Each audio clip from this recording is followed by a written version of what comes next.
So hello everybody. I'm back here and I want to get chapter 12 part 2 complete now. When we left off, say hello to everybody. When we left off, we were left off at this slide, risk adjusted discount rates, and this was again just a net present value equation with a rate that was put in to adjust for a risk. So it's the same basic equation. And, there's nothing to worry about there. All right, so here's a slide. Let me tell you what. Let me get rid of this so I can make this a little bigger for you. Okay. All right, so here's a personal finance example, and there's this person here named Taylor Namtig, I guess, something like that, is considering investing $1,000 in either of two stocks.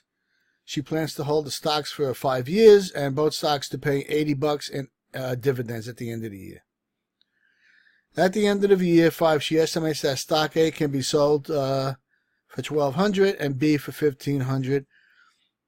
Her research indicates that she should earn an annual return on an average risk stock of 11%.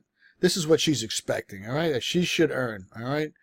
Because stock B is considered riskier, she will require a 14% return from it. Okay, so she feels B is riskier. So she's asking for a 14% return. Taylor makes the following calculations to find the risk-adjusted net present value for the two stocks. So I believe 11%, right, for the average stock and 14% because B is riskier. All right. So let's move on. So here's the equation we just did. Here's net present value that you've seen many times before. And for both stocks. And you notice the net present value for A is $7.81. And the net present value for B is $53.70. Both have positive net present value, so both are good, right? But this has got a larger net present value based on risk. And so she should invest in stock B because it has a higher net present value. So she should play the risk and get the larger return.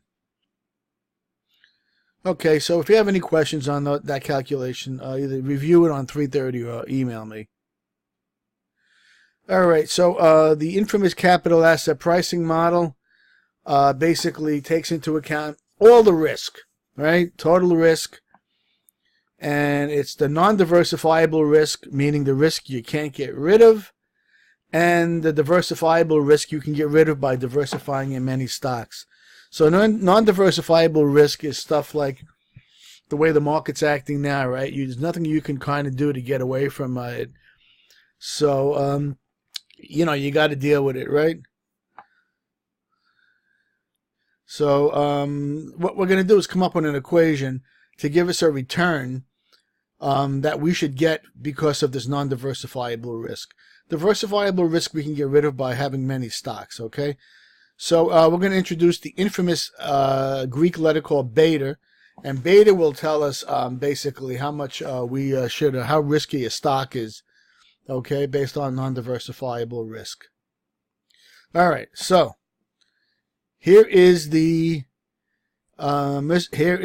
capital asset pricing model, and this is the risk-free rate, RF. I have to give you that. So if you want to get the return on a stock, here's the risk-free rate. All right, that's easy. That's typically on a treasury bill, right? Here's the stock's beta. How do you get that? That's simple.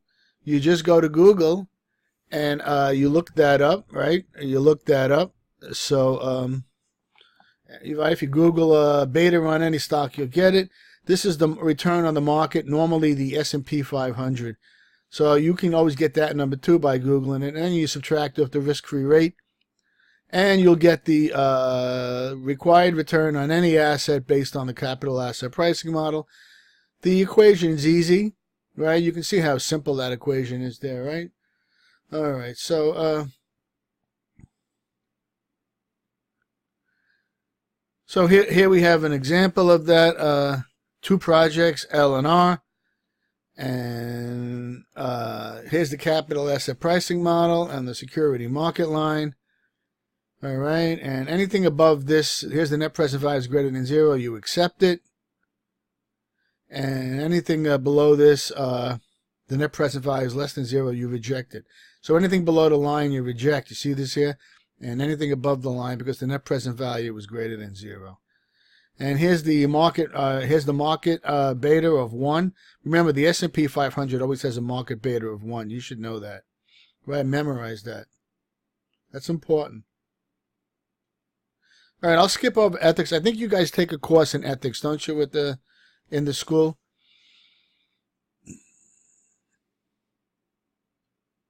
And so I think that's something you should really cover on your own. So if I'm wrong, let me know, okay? All right, so here's the risk-adjusted discount rates. So that's back again, and so we'll see that again. And there's a risk index. So here's the risk index. It really has this number has no meaning really. It's just telling us what the required return is. Right? Here's the risk-adjusted required return. So here's project B with 11%, and here's project A with 14%. So in this case, project A, this is a different example, has a larger risk-adjusted discount rate. So so again, don't worry too much about the risk index. This is what's important. So you see, because project A is riskier than B, 14 is greater than. Its radar was greater than MP, right? So you would go through the net present value with those numbers. And again, here's the calculator version. And, you can go through these for both. And if you have a financial calculator and have any questions, just see me, all right? And here's the Excel spreadsheet version. Yeah, let me go back there. So this is the steps on doing the spreadsheet for risk-adjusted discount rates. All right, so here it is. Here it is shown with 14% and 11% for project A and B, and you should go through this to get the net present value for both. But you've been through this several times on Business 330. You should know how to do that. I hope you all took 330. I keep saying that. All right, so I'll jump ahead a little bit here.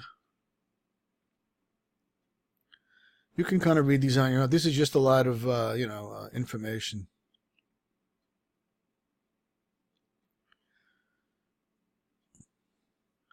All right, so actually, I should go back a little bit.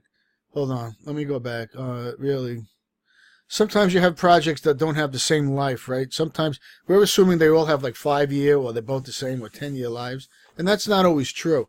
Some of them have different lengths of lives. So, like, look here. You'll notice here this only has a 3-year lifespan with an initial investment of $70,000, and this one's got an $85,000 initial investment. But look at the cash flows; they're much longer. So they have different lifespans. So there's you can do this with Excel, right, and get the solution for the net present value, right? You can do that for both. And so here's the calculator. Actually, that was the calculator. I'm sorry. This is the calculator. And here is Excel.